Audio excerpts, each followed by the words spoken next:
Come on along, join the caravan. Hear the stories and the songs from 100 different lands. We've got puppets, films and rhymes, tales from once upon a time. There's always a show, rain or shine, just look for the smiling caravan sign. Come on along, join the caravan. Step right up, come right in. The show is about to begin.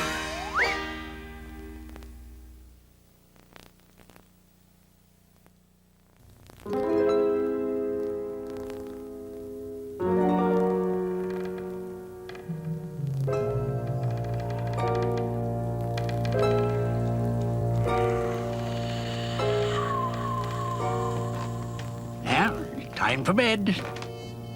I hope that story wasn't too scary for you. Oh, no, Grandpa. Not for us.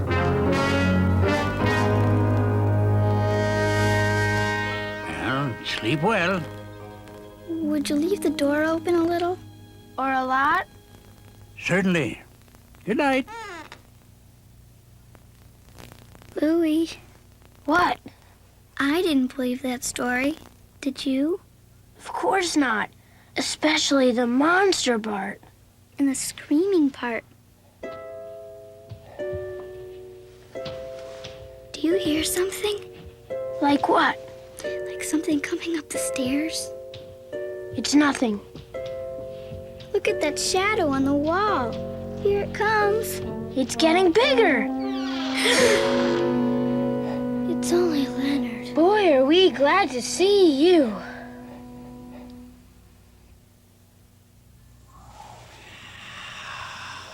Louie. What? I think there's something under my bed. There's nothing under your bed. How do you know? I just know. Take a look. I'm too tired. I bet you're afraid to put your feet over the edge. No, I'm not. Grandpa! Well, hello. What seems to be the trouble? Something was under our beds. Is that so? Why, the very same thing happened to me once. It was long ago when I was visiting my grandparents. I was about your age, and the house was strange. I was a little bit scared on my way to bed. As I went up the stairs, glittery eyes stared at me through the window. Those were probably just fireflies, Grandpa. Well, perhaps you're right.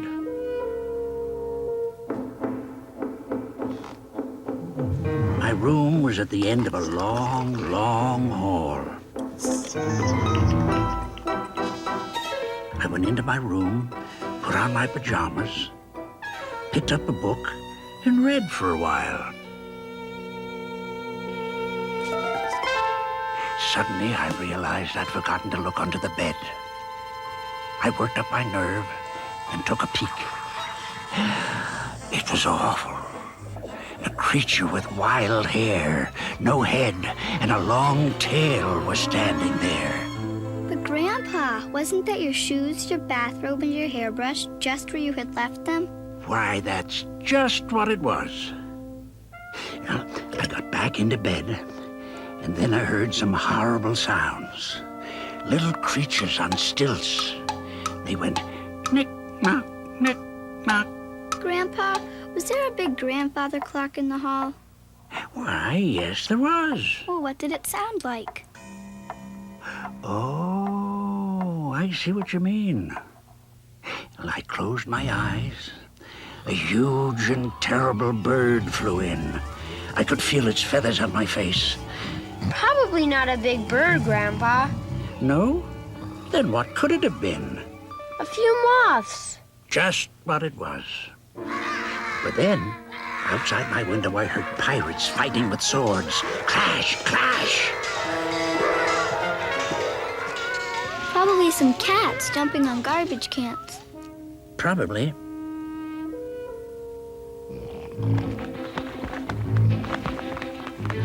the bats came in. I could hear them fluttering all around me. Wait a minute. Yes? Could it have been the wind fluttering the pages of your book? Not only could have been, it was. You should have closed the window. Just what I did. All quiet after that? Yes.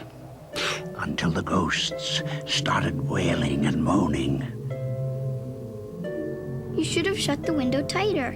Right you are. I got up and shut the window tighter. Safe at last, eh? Well, I thought so. But then I heard the skeletons climbing up the side of the house. Their bones were creaking as they climbed. Were you scared, Grandpa? Indeed, I was. You shouldn't have been. It was the branches of the tree creaking in the wind. How did you know? Well, it was getting hot, so I foolishly opened the window again.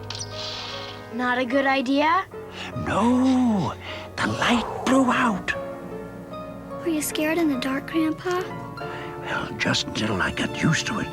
And you felt better? No, worse. Then I could see what was coming in the window. The jazz? Oh, goblins, witches, spiders, giants, monsters, dragons, slitherers and creepers, leeches that wriggled, wretches that giggled, peaches that screeched, creatures that reached and pinched and poked and nibbled and dribbled, snapped and stomped and squished, scratches and catches, growlers and howlers, things that were smelly or shaky like jelly.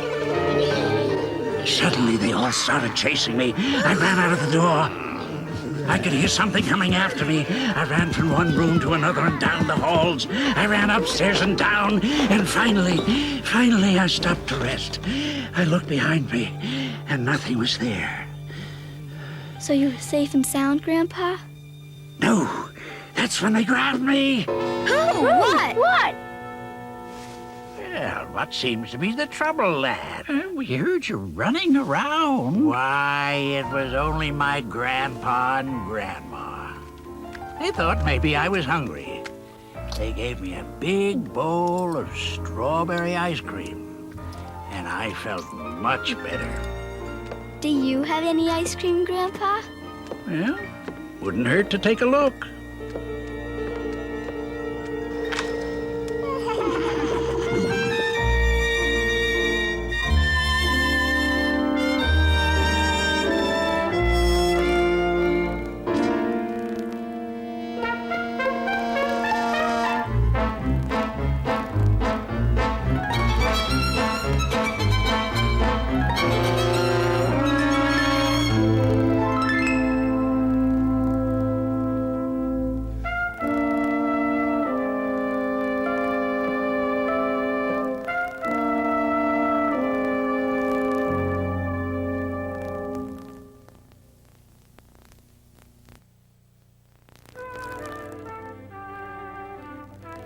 Georgie by Robert Bright.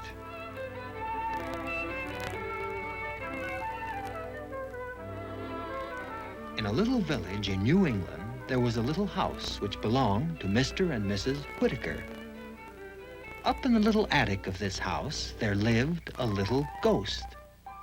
His name was Georgie. Every night at the same time, he gave the loose board on the stairs a little creak.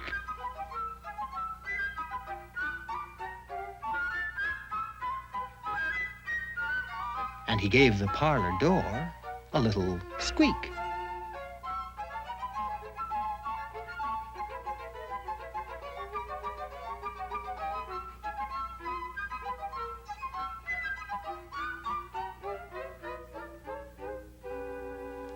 And then Mr. and Mrs. Whitaker knew it was time to go to bed. And Herman, the cat, he knew it was time to prowl. And as for Miss Oliver, the owl, she knew it was time to wake up and say, "Hoo." And so it went, with everything as it should be, until Mr. Whittaker took it into his head to hammer a nail into the loose board on the stairs,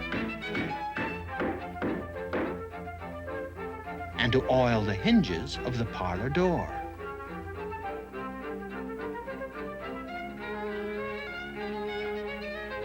And so the stairs wouldn't creak anymore.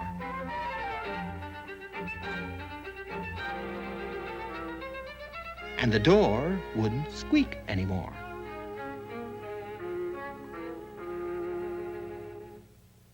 And Mr. and Mrs. Whittaker, they didn't know when it was time to go to bed anymore.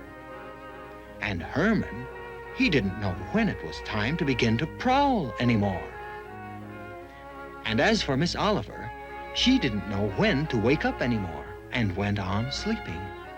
That was a fine how-do-you-do. And Georgie sat up in the attic and moped. Pretty soon, though, Georgie decided to find some other house to haunt. But while he ran to this house and then to that house, each house already had a ghost. The only house in the whole village which didn't have a ghost was Mr. Glomes's place. But that was so awfully gloomy.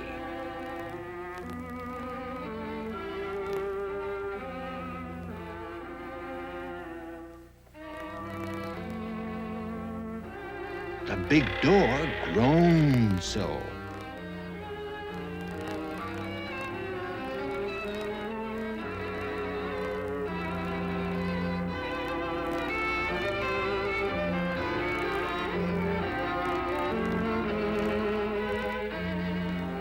And the big stairway moaned so.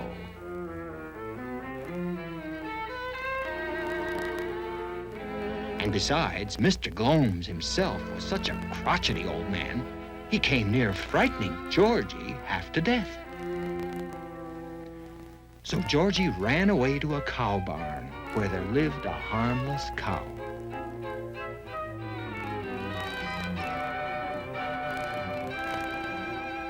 She just chewed her cud all the time, and it wasn't much fun.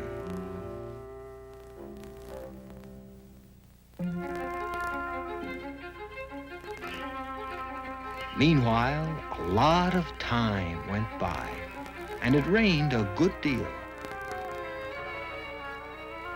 And during the winter, it snowed to beat the band. And out at the cow barn, Georgie was terribly cold and uncomfortable. Ooh. But what with the dampness from the rain and the coldness from the snow, something happened to that board on the Whittaker stairs and to the hinges on the Whittaker parlor door. It was Herman who discovered it and told Miss Oliver, and she woke up with a start. Miss Oliver flew right over to the cow barn to tell Georgie that the board on the stairs was loose again and that the hinges on the parlor door were rusty again. What glad tidings that was for Georgie. He ran right home, lickety-split.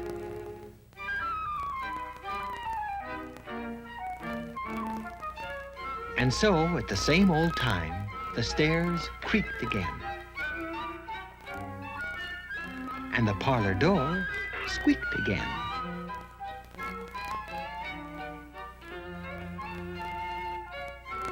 And Mr. and Mrs. Whittaker knew when it was time to go to sleep again.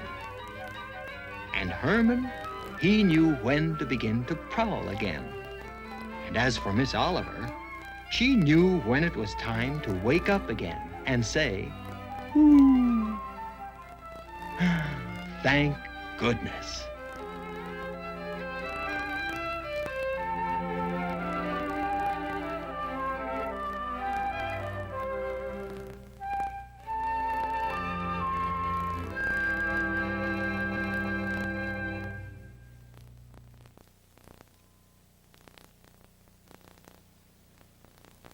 Now I'm going to tell you a very old story. It's called Teeny Tiny and the Witch Woman.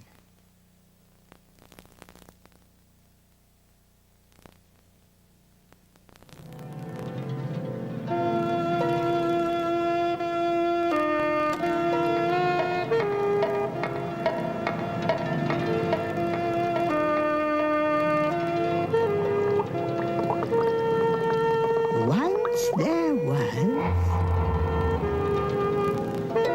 and twice there wasn't, a family of 3 brothers. Big one in the middle,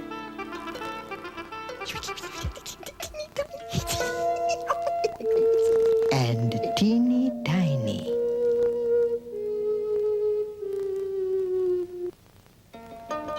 Every day, their mother said, "You can play anywhere in the village, but do not go into the forest. Your granny says a witch woman lives there, where the trees are darkest. She eats little children and uses their bones to make a fence around her house."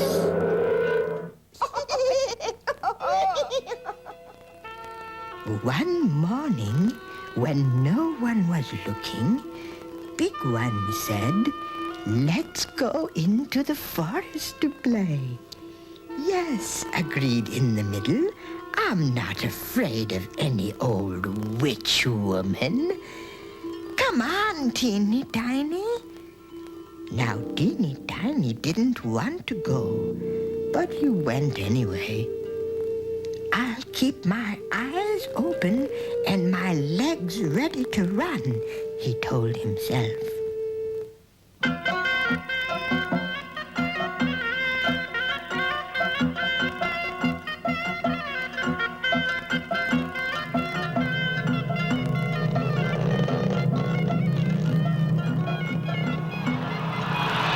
Little by little, the shadows grew longer, and Big One in the middle and Teeny Tiny grew hungry.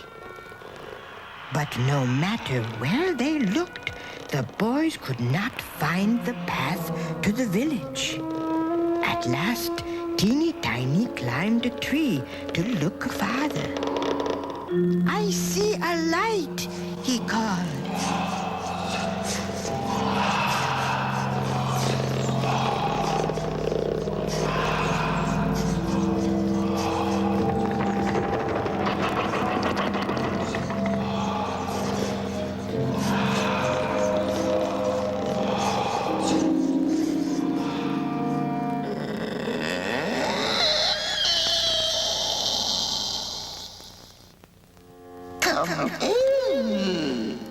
Come in, my children. "Wait," whispered Teeny Tiny. "Remember what our granny said." "Oh, that can't be the witch woman," said Big One. "She's so kind to ask us in." "I'm tired and hungry," said in the middle. "You're just afraid because you're little." Afraid? The old woman cackled. You needn't be afraid of me. I love little children. Come in. Stay with me. Share my dinner. I have room for all of you in my little house tonight. Tomorrow I'll show you your way home. But come now and smell the good dinner I have for you. What good smells came out of that kettle. "Come on," said Big One. "I'm going inside."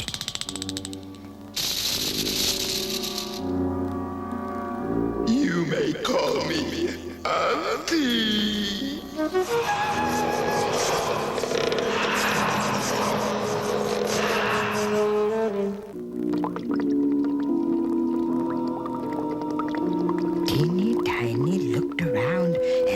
he could see. Auntie, he asked, what do you keep in that cage? Cage? In my cage? Oh, sometimes I keep stray dogs. And sometimes I keep stray cats. And sometimes stray children? Wondered Teeny Tiny. You must be tired, Said the old woman. come now into the bedroom. Sleep well, and tomorrow just see if I don't show you your way home.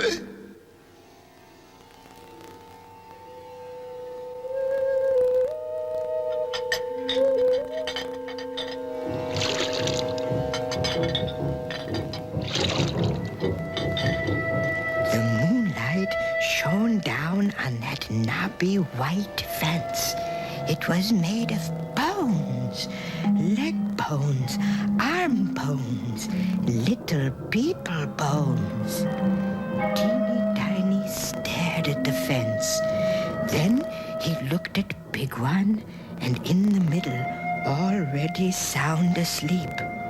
They didn't know, but Teeny Tiny did.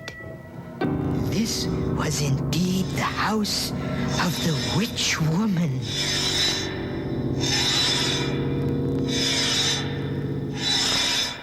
Who is awake and who is asleep? The littlest one is awake. What? Teeny Tiny, why don't you sleep? Well, Auntie, my mother always cooks me an egg before I go to bed. Then I go to sleep. So the old woman cooked an egg. And Teeny Tiny ate it. But still he did not go to sleep.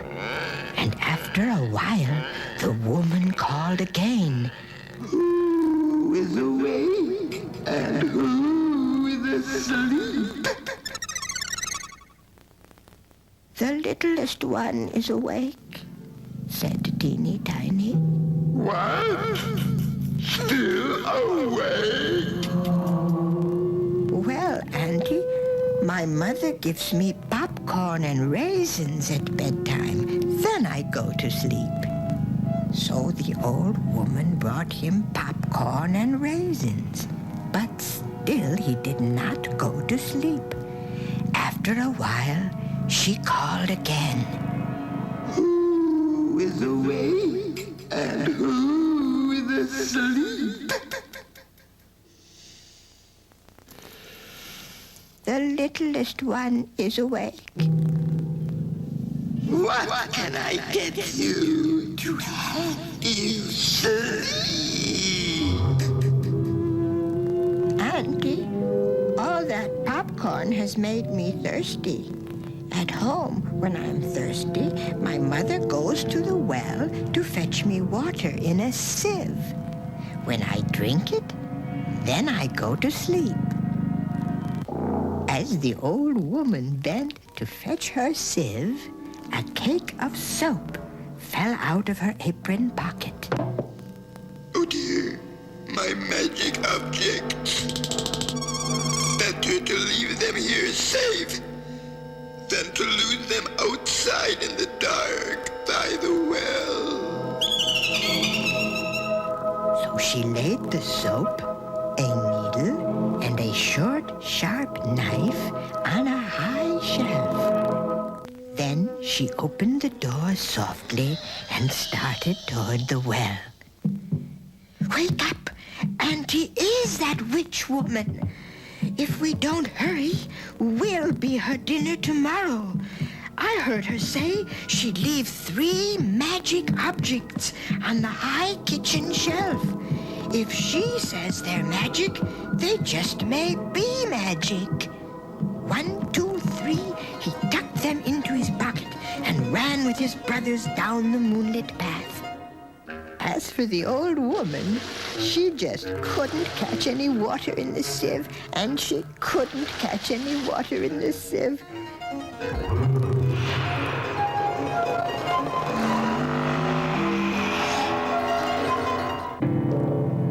Away she went, running after them.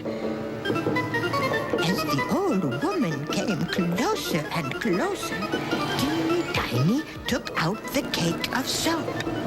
I'll try this first. Even if it isn't magic, at least she might slip on it. Oh, you took my magic soap. Teeny Tiny threw the cake of soap right into her bath.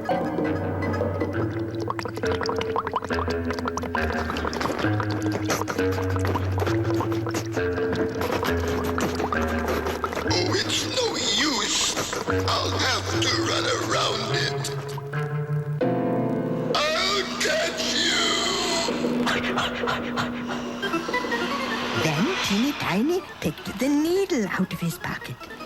Whether it's magic or not, I'll prick her with this needle, Oh, cried the witch woman. you found my magic needle too.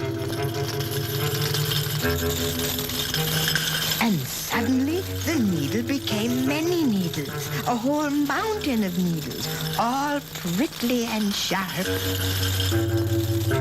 It's no use. I must run around them. Now I'll catch you. She cried. Finally, Teeny Tiny pulled the knife from his pocket. If it isn't magic, at least she may cut her foot on it and we could escape. It's our only chance. You took my magic knife too. That knife cut a crack so long and so wide that the witch woman couldn't run around it and couldn't jump over it. I'll get you next time.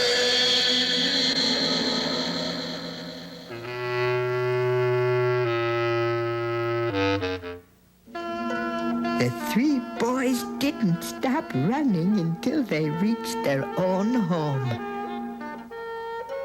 As for the witch woman, she'll wait a long, long time before she hears a knock at her door again.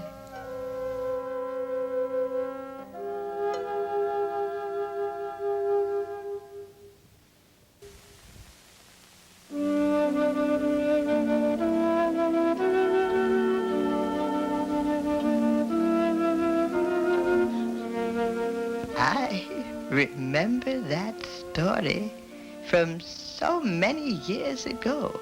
My own granny told it to me. One day you will tell it too. And so the story goes on and on.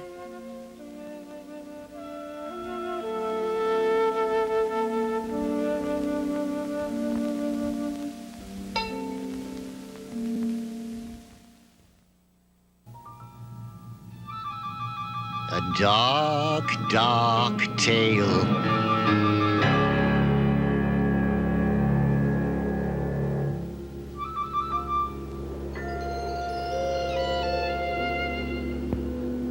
Once upon a time, there was a dark, dark moor.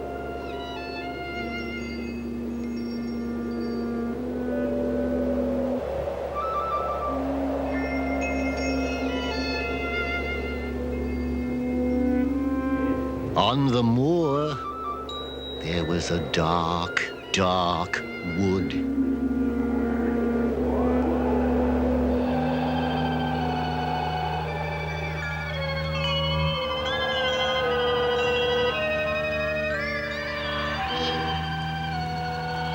In the wood, there was a dark, dark house. At the front of the house, there was a dark, dark door.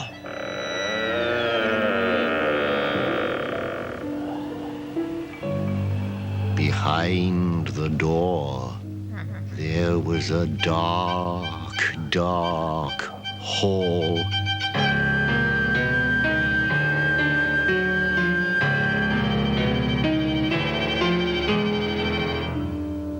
In the hall, there were some dark, dark stairs.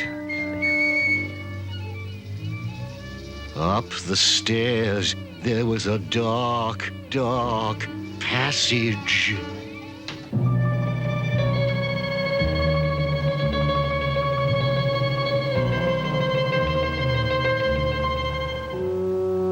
Across the passage was a dark, dark curtain.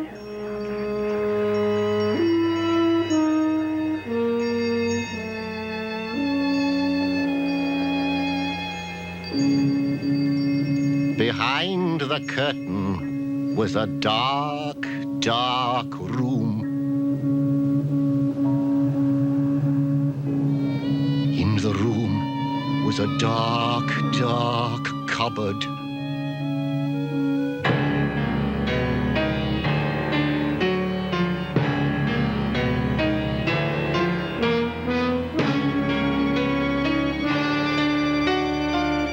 In the cupboard was a dark, dark corner.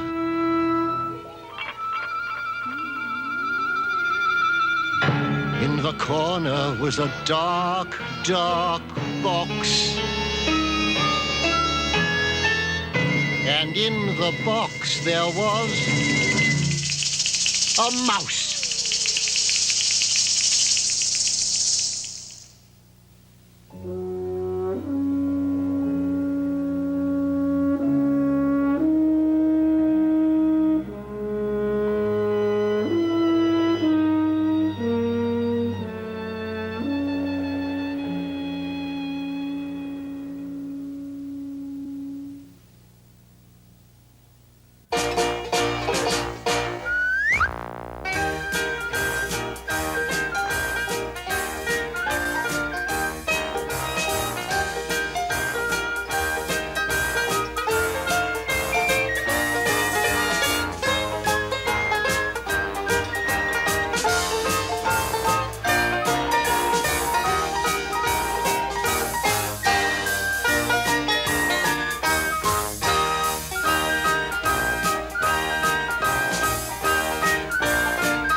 Parents.